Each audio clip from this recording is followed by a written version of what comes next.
We meet the man on the moon. We're talking to Ghost, and something is up with Leonard. We've got so much to talk about, so stay tuned. You're tuned in to AfterBuzz TV, the ESPN of TV talk. Now, let the buzz begin. What is up, guys? We are here for episodes 3 and 4 of the Umbrella Academy Season 1. Obviously, this is not Tayron and Evan. We are your other half of the panel. What is up, guys? My name is Drew, and to my right is Jim Alexander. What is up? What's going on? So, the half of the team debuted last week. We're the other half. We might have us together next week. Yeah, just like the Umbrella Academy, we're not all together yet, but eventually we will all come together That's a nice segue right to there. defeat the big bad. Yeah. What are your I know you aren't the biggest fan so far. So I will start from the start. I'm not the biggest fan right now. Now, I'm giving it a chance still because I'm only 4 episodes in, so I'm actually going the way we're going right now.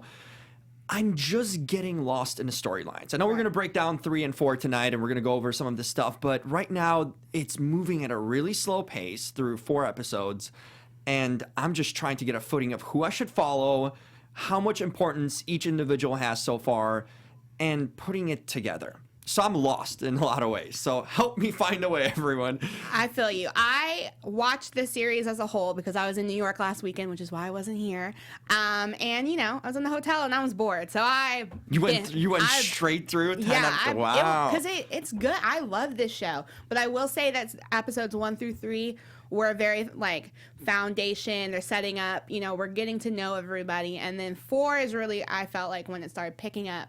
I agree. 4 was a little bit more, I was starting to put things together more so. It started feeling a little bit more, I guess, to the pace where I can follow at that point. The first 3 is just super slow for me. I don't know, maybe I'm just used to watching things kind of becoming quick and getting, I do the Roswell after show, and stuff there just happens a mile a minute constantly from the pilot. It's almost too much. Especially when it's supernatural or superhero type of. Yeah, you kind of expect more, the setup of that, but this show takes its time. So for you, it worked. What are some things right now that you're really loving about the show, 4 episodes in? 4 episodes in, I love the individuality of all of the Umbrella Academy. I love that we're seeing, because I know we talked about this a little bit before the show. I love that they're not being bunched together right now, that everyone's stories are very crazy and off the wall and doing different things, because I love, as a viewer, I love getting to know everyone, but as someone who, is very passionate about TV and whatnot, I love that idea that they're going to be scattered, and hopefully as the season goes on, they'll come together and their stories will come together kind of like they're supposed to be doing in the team. But what about you? For me, I guess it's been hard to find something I like. They're all different, so I'll give that. They all are very different, offer different personalities, different skills in a lot of ways, and different ways to communicate. So I'm kind of enjoying the fact that they're all not similar and cookie cutter in a lot of ways, because they could have been kind of bunched up, we're all here for the same reason. We're all living under the same house umbrella. But I do like the fact that they're all very different. So I'm just trying to see how they're going to come together at this point, and because they're not working together. They're picking sides, and I think towards the end we saw that divide really of side picking in episode 3. When they're trying to decide what to do about Mom, and then kind of you see the groups kind of who's friends with who, and 5 just seems on its own island, right? Yeah. Let's jump into episode 3 and kind of, because you did kind of talk about we have to figure out what's going on with Mom, because Mom is a little sus right now. It's looking like Mom killed Dero's dad. It does on the VHS tape. Yeah. There's very suspicious footage showing Mom, aka Grace, possibly just letting Dad die. He's kind of choking there and she's just standing there. And Luther and Allison are on team Mom's gotta go. And then we have, the resident mama's boy, Diego, who's like, no, let me talk to her. Everything's fine. Klaus is kind of just divided, and they can't come to a vote because 5's not there initially. Exactly. And Vanya actually agrees as well. And we also, in this episode, before we get on to Vanya, but what did you think of the debate of what they should do with Mom? I like that part because the good thing about it was that there's no clear choice. Now there's actually a story there. Yeah. Because who's going to be that deciding factor? We didn't know what 5 was going to do at that point, and you have a split, and they both have a side and a potential, reason for thinking the way they do. Yeah. And we kind of see the divide also of who favors dad, who favors mom. So you see that kind of family angle and aspect to it. It was the most kind of family moment so far watching in episode 3 where I got the sense we're like, okay, this is kind of a family squabble and it's a big issue here. But you see the favoritism, who kind of For sure. feels for what. The first question that popped up in my head with the whole mom debacle was, mom was programmed to be a protector. If she's not protecting anymore, my first thought was, who programmed her not to protect anymore? Ah, that's an interesting aspect, right? Like, because she's a robot. So who did that? Because it's not just like a... So you're thinking someone altered mom's programming in a sense and changed it since it was initially input. Yeah, I mean, granted, it seems like she's supposed to be artificial intelligence. So we've seen in movies and films and stuff where artificial intelligence starts to kind of think on their own. But I don't get that vibe from Grace herself. I feel like she's still pretty programmed. Yeah. And so that was my first thing. And I was kind of like waiting for someone to be like, who did it? Instead of, focusing on mom. But we do... But obviously, they do end up, after this big fight with Cha-Cha and Hazel, they do end up, Diego ends up deprogramming her. Mm-hmm. And I actually thought that was a really sad Yeah, because he moment. felt like the most connected to her. Even beforehand when he went to her and kind of almost tried to talk her out of certain things, when we had that initial moment, I felt that character, Diego, was the closest to her of all of them. So to see that was a twist in a sense. Yeah, because as of right now, Diego isn't one of my favorites. He's kind of, He's very much like kind of a jerk. I think him and Luther are kind of jerks and have like power trips. In different ways, though. In different ways, for sure. But they both have it's very much like, who can puff their chest the most. And like physically, it's Luther. Luther can obviously. Clearly. Because he is huge. But, Diego kind of has this, he gives me like little man syndrome. Ah, that's an interesting perspective because he's trying to be the big dog. Like Luther's a big dog literally in physicality and the way he kind of looks over everyone. And he's number one. Yeah, he's number one. And Diego seems to be that younger brother or that's trying to like live up to the, older brother's respect in a sense or try to overtake him to show that he can't be forgotten. Like I feel like Diego's the one that's like everyone forgets about and he's just like, hey, I'm here, and I have all the power and my word is just as important as anyone else's. Yeah, he definitely, between 3 and 4, with him also losing Patch, I feel like he's gone through like a huge loss in these 2 episodes, and I definitely think we're going to see that change how he moves because he's already kind of a sporadic, like doesn't, act now, think later type. Right. I am looking forward to seeing how these 2 major deaths change him, whether that makes him more sporadic or if it makes him kind of could go both ways. Yeah. Yeah, it could go 2 ways right now, the point we're in. Yeah. Let's get into, before we get into another one of the lovely members of the Umbrella Academy, do you have anything you want to say to our viewers? I do. Guys, we appreciate you guys supporting us and making us the ESPN of TV talk. But in order for us to continue talking about Umbrella Academy and all these other shows, we do need your help. And it's as easy as subscribing to our channel. So if you're watching the Umbrella Academy on YouTube, subscribe. Please comment. We love interacting. We want to hear your thoughts, especially someone like me. Maybe you can change my mind about this show and make me realize what I'm not seeing or I'm not understanding. So definitely comment. We love interacting. We love reading it. And if you are on iTunes, give us a 5-star rating and definitely comment also. So all your support really helps and goes a long way. And I know it's a big part of why we're here, right? That is very true. We really do appreciate rocking with you guys, whether you watch this show, whether you love it like me, or you don't love it quite yet like Jim. We want to know what you think. So somebody who's not being super loved is our girl Vanya. Yeah, she's like the outsider. She really... she's on her own island. She's going through it. She writes, we kind of find out a little bit more why she's on the outs. It's because she has this book that she wrote that's a tell-all of her siblings and her dad, and she really kind of puts everybody on blast. And in the beginning of episode 3, we see how it's this huge thing, and then slowly but surely it goes on sale. It goes on discounts, sales, and like nobody cares. Do you have siblings? I do. Okay, so if one of your siblings were to tell all about your family, how do you think you would react? Depends the context of it, because like she's been kind of on the outside from the beginning. She hasn't been accepted or welcomed. So in her defense and point of view, I can understand why she would do that. Why she would. It's her way of expressing her maybe hurt and pain and not holding it all in. I just feel like it's probably her way of venting it, and in her defense, that was probably the outlet she wanted to do it in. So I'm not going to bash her for that, because I think there's a lot of reason why she needed to get it off the chest. And yeah, she threw some people under a bus, I'm sure, in the process, and ruffled a few feathers. But she didn't do anything criminal to them, or didn't do anything that's irreversible. Yeah, we kind of see throughout the episodes how all of her siblings interact with her. Obviously, Diego, there's a lot of animosity there.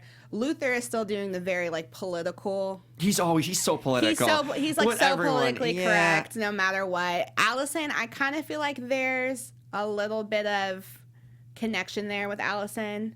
A little bit. Like she kind of maybe it's a girl thing, like that's very true, because I feel like sisters act. I am different with my sister than I am with my brothers. There's a deeper connection there. So definitely that. And then Klaus is just Klaus, At this point, like when we're talking about characters, Klaus, for me, is it Klaus? I think it's Klaus. For me, he's just. What does he provide? Besides like comedic relief, his like one-liners or like the stupid things he does. But for me, he's just so worthless as like the most worthless member of this family. Because what does he do besides get himself in trouble, say stupid things, do stupid things? He's such a lost individual and soul. But I guess he's not hurtful in any way. Well, let's talk about Klaus, because I feel like episode 4 was a really big episode for him, because he gets abducted by Hazel and Cha-Cha, and we kind of see his power go into use a little bit more, and we see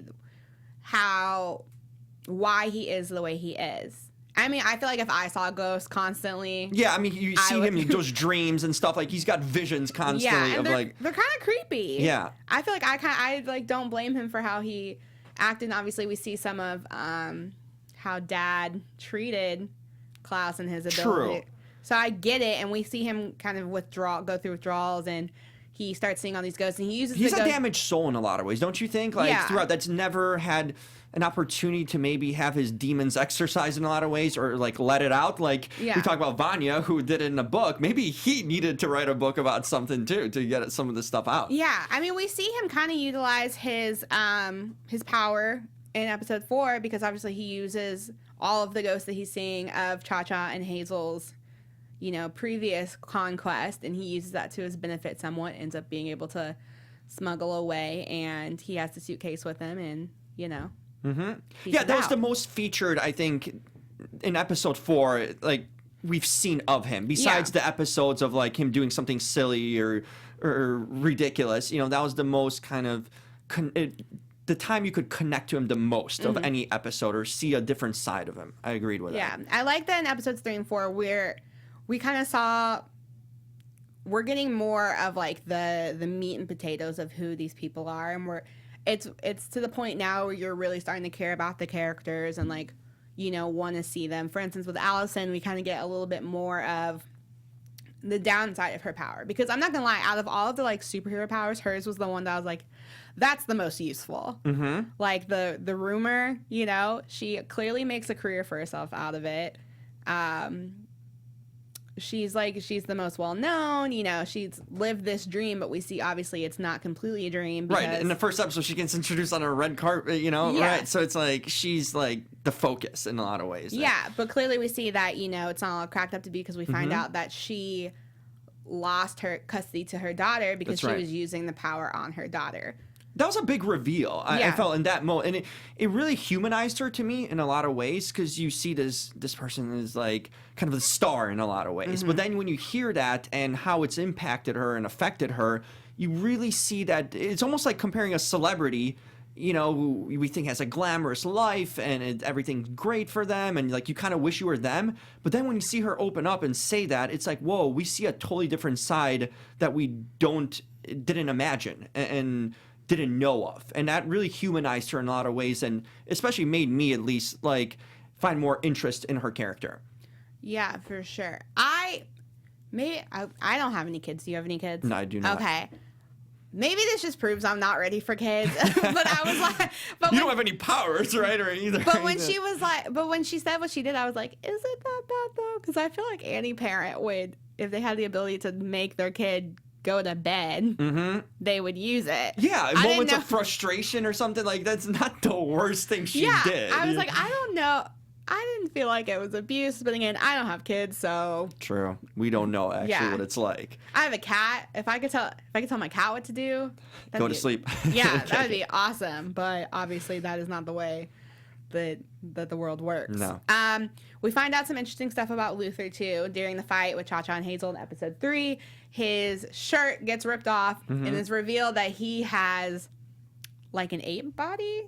Like, yeah, I wondered this from the beginning. Honestly, like that was my number. Like, what is this? Is so abnormal, his look. Besides the coat, you know, because he always has that on, and you just don't know. For a second, I thought was like the actual actor, like that ripped or like built in a lot of ways. But I'm like, no, it kind of reminded me like Beast of X-Men. You know, like definitely. I had that thought. Like he's kind of like the Beast of X-Men in a lot of ways. That's a parallel there. But yeah, that was fine. I wanted to see like a reveal. What's behind it? That was like my biggest mystery coming in through these episodes. I'm like, I need to see this. Every time I see Luther on screen, I'm wondering if this is like what's underneath that coat. In the sense, is like, is he genetically altered? Is he like what is there? Because 1 and 2, because I want to say it was episodes 1 or 2, or maybe it was in 3. He gets cut, and you see hair come out of like the little cut in his sleeve, and I was like, oh, what's going on there? Like, do I need to get you Gillette? Like, what's good? But then shaving cream. Yeah, but then it comes out he has this whole blue, hairy vibe going on. Right. That's, I guess, the best way to describe it. And I kind of felt bad for him because, like, you know, clearly him and Allison have something going on. There's some tension there. I agree. Yeah. And you see them most, and they're the ones that were looking over those VHS tapes. And, you know, he came to her first about it. They were the ones that initially went over that. But yeah, there's definitely something there between them more so than the others. Yeah, he clearly looks super embarrassed when it's revealed. And I felt bad for him in that moment because I feel like he's such the I have it all together. I'm, you know, the favorite, blah, blah, blah. And to see the vulnerability that he had there was interesting because I think we've seen mostly like strength and poise for him. He plays that part of like the leader, the unsung leader that everyone kind of looks up to and follows basically. And he can disappoint them all. And that's the sort of feeling I've gotten from the beginning, how he's so politically correct. Yeah. And that, you know, he almost feels that they need him, you know, in a lot of ways. And he's there to act like dad in a lot of ways, right? He's kind of the dad now of the entire group. Which is interesting because we find out in episode 4 that the reason he has his body is because he went on a solo mission and gets shot, like gets really hurt, and dad injects him with essentially it looks like the same stuff that he injected Pogo with. And so he's part gorilla or ape or... I can understand it now. Yeah, you know? It's just like... Because his head was so small, too. The body was so big. I always kind of find that interesting, how his head was so small, unproportional to his body size. I mean, I feel like we're really seeing how abusive this dad was. Yeah, I think we're finding out, at least through the 4 episodes, that there's not that many great things about dad. There's very little redeeming qualities about this man. And we're seeing, I think it's very interesting to see different types of abuse and how abuse affects people by each character. Because each character kind of represents a different, you know. Yeah, they're damaged in a different way. When you look at Vanya versus Klaus, you know, completely two different cases, but you know they're both harboring and holding something in. And just their ways of projecting it or you know, the ways they go about it is different. But there's something they all have in common. It's this like secret or embarrassment. It's a combination of things that they have on the inside that they're slowly trying to let out, and they don't know how to in a lot of ways too. Yeah.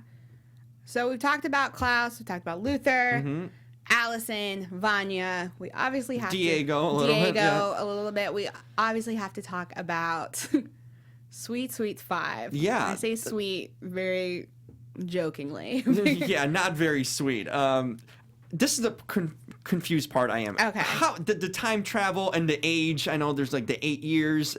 I'm lost. He's older than him, right? Okay. I mean, so can you set this straight for me? Because I'm lost when it comes to all that. So he travels in time, and he gets stuck. And the time that he gets stuck, he's still aging. So okay. So he goes into the future and gets stuck and ages up to, I want to say he's supposed to be what, like 58 or something. Yeah, like he's that? definitely the oldest of them. Yeah, he's significantly older because they're all about 30 at this point.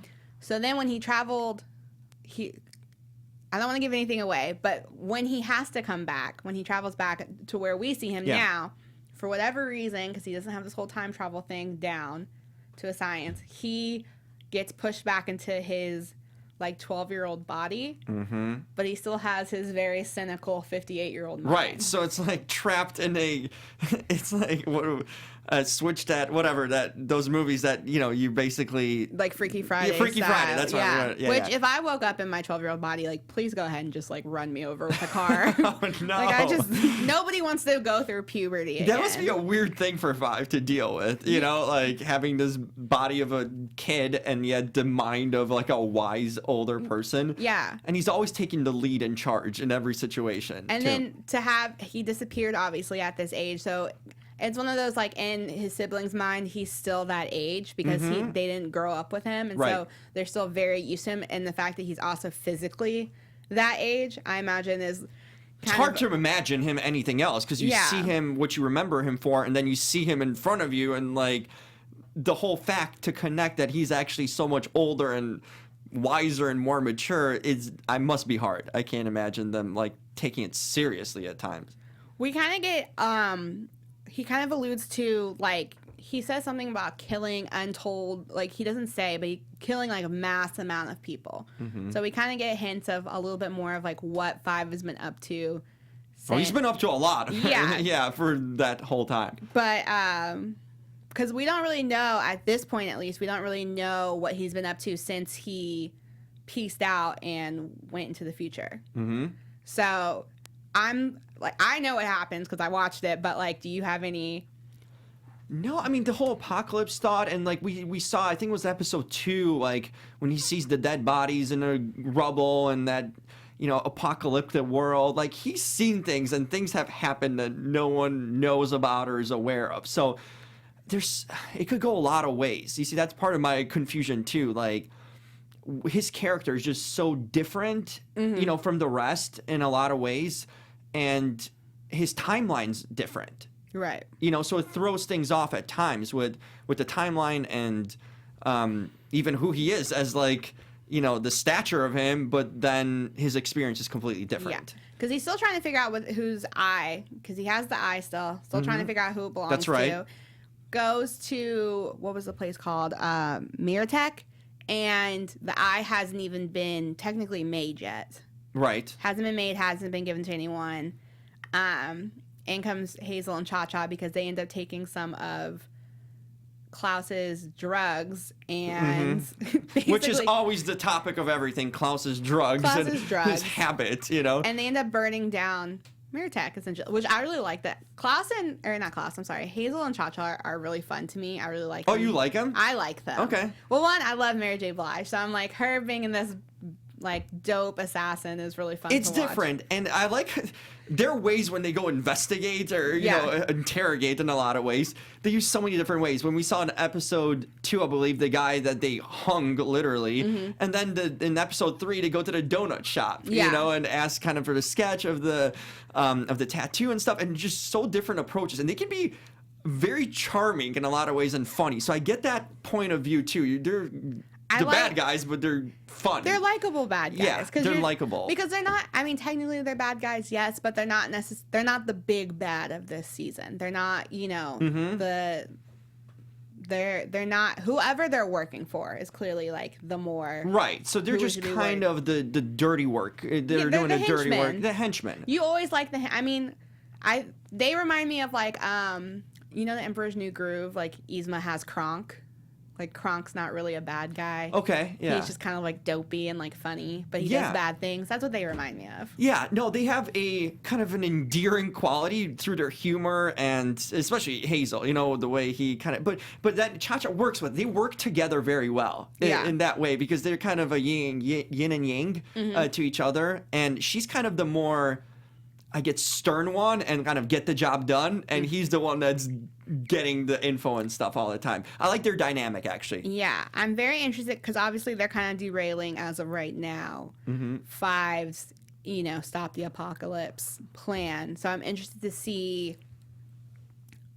how they, because I'm not sold what their purposes are going forward. Yeah, because I'm not 100% sold that they want to see the world burn. You know, right? They don't give me that vibe. Yeah, they're not the evil doom. They're not like Thanos or something. You know, exactly. So I'm very interested. Last but not least, let's talk about Leonard a little bit before we head out of here, because I am sus. I don't trust Leonard. I don't. There's something. Really? There's something about him I just don't. I don't like. What don't you like? He's creeped me out since the first was it the first episode? Yeah, since the first episode that we met him. I feel like he has ulterior motives. I get that vibe too at times. And he picks his spots when he comes around, right? Yeah. It's very kind of strategic. You see him at certain points where someone's dealing with something. He just kind of like arrives and there's something suspicious, because if he was completely good in a sense, he'd be kind of in the mix, right?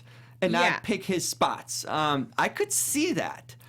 But he's not. But the way the show's going so far, you're not supposed to think that. You know, like he hasn't done anything to tip you off, right? He hasn't done any single act or thing that has really tipped you off to the point where you wouldn't trust him. Well, when he in episode 4, when he's like, Allison catches him in Vanya's apartment with a bouquet of flowers, and he's just leaving some flowers because she left her keys at his house. Maybe he's really nice. I'm just saying, boys, please don't. If I leave my keys at your house, please don't break into my house and leave flowers. Probably a good idea not to do that. That's so creepy. Like, no, that would be. Yeah, it's like, oh, hey, by the way, I came in without your notice. And I'm glad Allison is, you know, sus of him, because that's weird. And also, I just felt like his little sob story to her when he first starts doing violin lessons with her was weirdly too close to their story about like kind of an abusive father. It just felt very like, I'm trying to, you know, relate to you so you trust me. Right, trying to earn the trust, and by telling a story or trying to relate to you in that way. That's how you relate to people. If you want to get someone's trust, really, in a lot of ways, it's like find something that you both have in common, you know, and that's relatable, that you can trust someone and like share the experience kind of together. Yeah, there's just something very There's that manipulative aspect. Yeah, that's a good point. And Allison's sus of him, and you gotta, listen, if you have sisters, trust your sisters, because sisters peep things. My sister is always right about people. I always trust her opinion on people. Sisters have you a don't third doubt eye. that, right? You just don't doubt that. It's one of these things where sisters have a third eye. There you go. Yeah, I think that's a good point that you have. The sister thing, and it's mostly boys in this family, right? Besides them two. So I think that's an important relationship going forward. And I'm actually, you know, right now what had me confused and all that, it was the individual storyline. So I'm actually hoping we see more of them coming together. And I think I've started seeing that through the end of 3 and episode 4, that they're starting to at least band together, even picking sides, but at least they're joining up together. Not everyone's on their own. Yeah. In that way, I think it's going to help because the show has been slow, and to me at least, and at least the buildup of it. And you have 10 episodes, so I expect kind of more fast pace. Like, hey, we know we have 10, let's get into this. And it's just been a slow build. Now, it might work for some people, might actually enjoy that because you kind of getting the individual side and you have multiple characters that we're dealing with here. But personally, I would just like it to speed up, and hopefully we get more of this going forward. I will say it definitely speeds up. Okay. I think for a show that has this, possibility to really become something, I think it's great that they were slow and kind of established people first, because I feel like after episode 4, you now have a good understanding of everyone, and now we can really... We're halfway through a season then. Yeah, but now we can really... Because obviously it already got confirmed for season 2.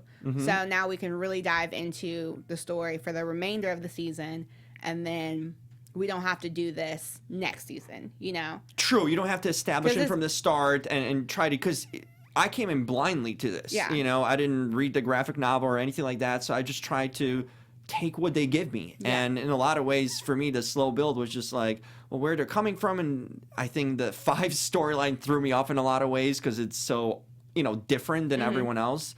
But the core of it is Dad. That's all where it boils down to. Like, really, I think through 4 episodes, it's still the mystery behind his death and them coming together and who done it. And, like, you see how they were treated. Like, I think the interesting aspect for me is that the way they were kind of, their upbringing's coming out a lot more. Like they're going into the past and kind of remembering how they were treated, and still all these lingering issues that we see are through their childhood. Yeah. So I think that's really telling in that way. And it ties into Dad, and is he really good Dad, or did he like create them almost as like projects and kind of like mutants, his personal like soldiers in a way, which one is it? Or is he like with the intention of, doing good for the world, having them be these superheroes in a sense, so that's still to be, that's very open-ended in that way. Like, for sure. Dad bad or good? Dad bad or good? Before we hop into predictions, was there any particular moment that stuck out in episodes 3 and 4 that like was really, kind of kick-ass for you? Yes, it was. Actually, I was looking for moments.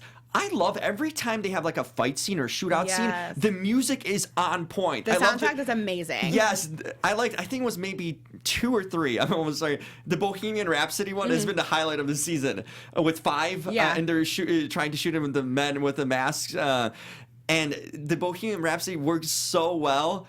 With a moment, it was so almost calm and erratic but peaceful at the same time. Yeah. It was just the coolest thing. I think their use of like pop culture and the music that's like in right now with like the big action scenes is really cool. Yeah. I was definitely going to say when Hazel and Cha-Cha invade the academy, and it's Allison, Luther, and Diego, and 5 who are fighting. Was 5 in it? No, 5 was in my... I don't think 5... So Allison and Klaus. Klaus was there. Klaus, okay. And then technically Vanya, but she kind of gets like out of the way pretty Vanya's quick. just kind of, just but roaming. I really like that fight just because I like seeing them all spring into action, I think we haven't seen enough of that individual power and action. There's been a lot of talk, but you only get spurts of action. It's like when you get the music clips, that's when the action's happening. But yeah, I'd like to see going forward more of their individual powers and strengths and more of the action, because they give you like, maybe it's a good thing, because some shows just like throw in action constantly, and this one's so slow paced that you might have like one action sequence in an entire episode. Yeah. I like that we're getting substance, and then we're sometimes getting fight scenes, but I like that there's a lot more substance than fighting. So you do like the kind of slower pace chatter and talk and the connection. Because I will say, since I watched the whole season, you need all these moments to get to where the it's end going. of it. Yeah. Okay, that's fair. Yeah. That's fair to see. I'm hoping it moves up. I mean, I like a little bit more of action going forward. Definitely. Now that I'm trying to piece these storylines together, and it's hitting me slow. In a way, it's a pretty complex. Like, the whole, I guess, the story of the show, it's somewhat basic, but then the complexities in the individual characters would almost maybe confusing, and the pacing that they projected is what kind of lost me in a lot of ways. I'm looking forward to talking about it next week once you've watched 5 and 6 We'll to see. We'll see where your mentality is. But before we go, let's do predictions. Okay. And now, your AfterBuzz TV predictions. I will throw it to you first. Okay. Here's a wild prediction. Now, that might not even be the next couple of weeks. I think by the end of the season, Dad is not dead. He is alive and well and kind of hiding out, and you will see that later on. I like that. My prediction is, it's not so much a prediction, it's more of what I want. I want to see what happened to Ben. I want to know how Ben died. That's right. I feel like we don't get that much of that. It's kind of like a hush-hush thing. I want to know what happened to Ben. That's right. Good point. Because I love Ben. He's my favorite. Really? Yes. So the one we didn't talk about, the least well, because he didn't have too much going on these 2 episodes, but I like Ben, and I like that he's just so lightly in there because it makes you want to know what's going on. That's true. There's a lot of mystery surrounding him, and the less you know, the more the payoff could be worthy of it. Yeah. That's an interesting point. I like that. All right. Well, until next time, next week we will have everybody here. Well, let's hope so. We will have the full academy here, if you will. But where can they find you? They can find me at the Jim Alexander on all social media and realtalker.com. And I'm your girl, Drew Jones. You can find me on all the things at OKDrewJ. And until next time, we will see you all next week. Our founder, Keven Undergaro, and me, Maria Menounos, would like to thank you for tuning in to AfterBuzz TV. Remember, we're not just the first, we're the biggest in the world, and we're the only destination for all your favorite TV shows. Whatever you crave, we've got it. So go to AfterBuzzTV.com and check out our lineup. Buzz you later.